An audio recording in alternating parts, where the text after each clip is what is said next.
ఇప్పుడు కొన్ని ఆసక్తికరమైన వీడియోలు చూద్దాం.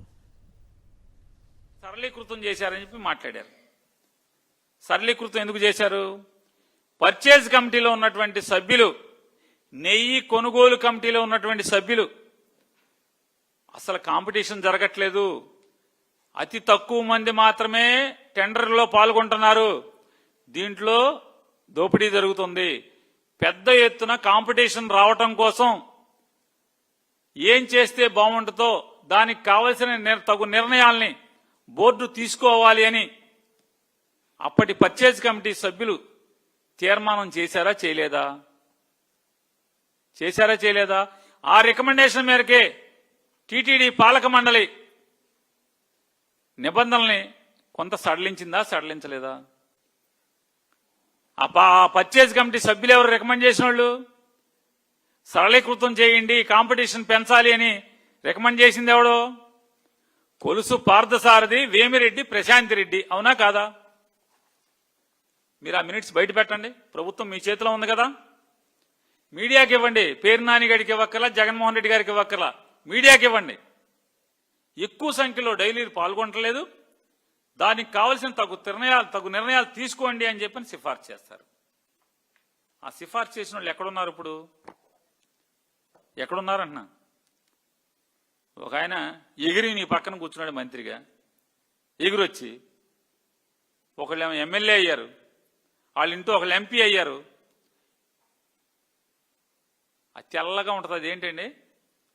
నేలలో దొరుకుద్ది, భూమిలో తెల్లగా ఉంటుంది. అప్పు చెప్పారు అంటే దేనికి? ఇది గిఫ్టా? ఇక్కడ వైఎస్ఆర్ గారు ఇచ్చిన జీవో 747 ఏం చెప్తుందో తెలుసా? కొండపై ఆ నిబంధనలు ఎందుకు, ఈ జీవోను రద్దు చేస్తానంటూ 2009లో చంద్రబాబు హామీ. వాళ్ళు రివైజ్ చేసి దివ్యక్షేత్రం చేస్తే నేను అపోజ్ చేశానంట. కలలో కూడా చేయలేని అధ్యక్ష, ఇమాజిన్ చేయలేను. ఆ విషయం గుర్తుపెట్టుకోవాలి. 746, 47 జీవోలు 2 వచ్చాయి. రేపు అధికారికి వస్తాయి, ఈ 2 జీవోలు కూడా తీసేస్తామని చెప్పి కూడా నేను మీ అందరికీ హామీ ఇస్తున్నా.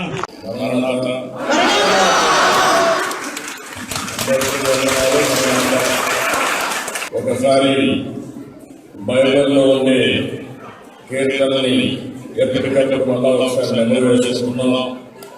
శాంతికరమైన జలముల యొక్క నన్ను నడిపించుచున్నాడు, నా ప్రాణములకు ఆయన సేద తీర్చున్నాడు, తన నామమును బట్టి నీతి మార్గంలో నడిపించున్నాడు. గాఢాంధకారపు లోయలో నేను సంచరించినను, ఏ అపాయములకు భయపడను, నీవు నాకు తోడయ్యుండు, నీ గడ్డ. 23 కీర్తన 23 ఒకసారి చూసినప్పుడు, యెహోవా నా కాపరి, నాకు లేమి కలుగదు, పచ్చిక గల చోట్లను ఆయన నన్ను పరుండజేయుచున్నాడు.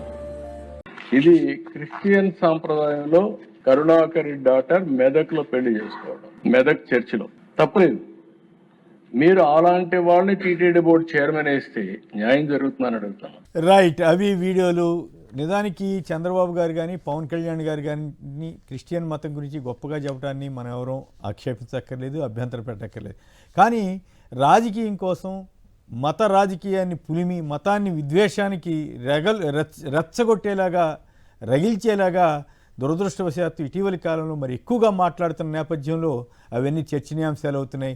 అన్ని సర్వమతాలు సమధర్మం అన్నీ సమానమే అని చెప్పవలసినటువంటి పాలకులు ఈ రకంగా కుచిత రాజకీయానికి పాల్పడడం చాలా దురదృష్టకరం. మాబోటి వాళ్ళమైతే తీవ్ర ఆవేదన కలుగుతూ ఉంది, చికాకు వేస్తూ ఉంది. ఏమిటి ఉపన్యాసాలు, ఏమిటి అబద్ధాలు, ఏమిటి అధర్మ ప్రేలాపనలు, ఇది చాలా బాధ కలిగిస్తోంది. అయినప్పటికీ కూడా వృత్తిరీత్యా ఇది చేయాల్సి వస్తుంది తప్ప, ఈ డిబేట్ నడపాల్సి వస్తుంది తప్ప, చివరికి ఈ డిబేట్లు జరపాలంటే కూడా ఇలాంటి వ్యాఖ్యల మీద చాలా చికాకు కలుగుతోంది. ఇది చాలా దురదృష్టకరమైనటువంటి వాతావరణం. గతంలో ఎప్పుడు ఇంత నాసిరకమైనటువంటి చర్చలు కానీ అసెంబ్లీ స్థాయిలో కానీ లేదా రాజకీయ నాయకుల స్థాయిలో కానీ జరగలేదు. కానీ రోజుకి ప్రమాణాలను దిగదార్చడం మాత్రం మాబోటి వాళ్ళకి చాలా బాధ కలుగుతుంది. అందులోనూ 48 ఏళ్ల సీనియర్ అయినటువంటి చంద్రబాబు గారు 16వ సంవత్సరంలో ఉన్నటువంటి ముఖ్యమంత్రిగా ఉన్నటువంటి ఆయన ఏమాత్రం హేతుబద్ధత లేకుండా ఇష్టం వచ్చినట్లు ఎదుటి వాళ్ళ మీద ఆరోపణ చేయటం, ఆ తప్పులన్నీ తనే చేసి ఎదుటి వాళ్ళ మీద ఆపాదించడం, ఇవన్నీ చూస్తుంటే చాలా బాధ అనిపిస్తోంది. ఆంధ్రప్రదేశ్ ప్రజలు ఇవన్నీ ఎట్లా భరించాలా అన్నదికైతే నాకు అర్థం కావట్లేదు. ఇక వార్తల్లోకి వెళదాం. తెలంగాణలో పుట్టుగా తెలంగాణలోని అంతం, మావోయిస్టుల్లో మిగిలిన తెలంగాణ వాళ్ళు 11 మంది అన్న డీజీపీ శివధర్ రెడ్డి, కీలకమైన నేతలు అందరూ కూడా దాదాపుగా బయటకు వచ్చేశారు. దేవాదుల ఎన్నాళ్ళిలా 25 ఏళ్లు గడిచినా ఇంకా పూర్తిగాని ఎత్తిపోతల పథకం. ఆగని కల్తీపాల మరణాలు, కేజీహెచ్లో చికిత్స పొందుతూ 6 ఏళ్ల బాలుడి మృతి, 6కు చేరిన మరణాలు.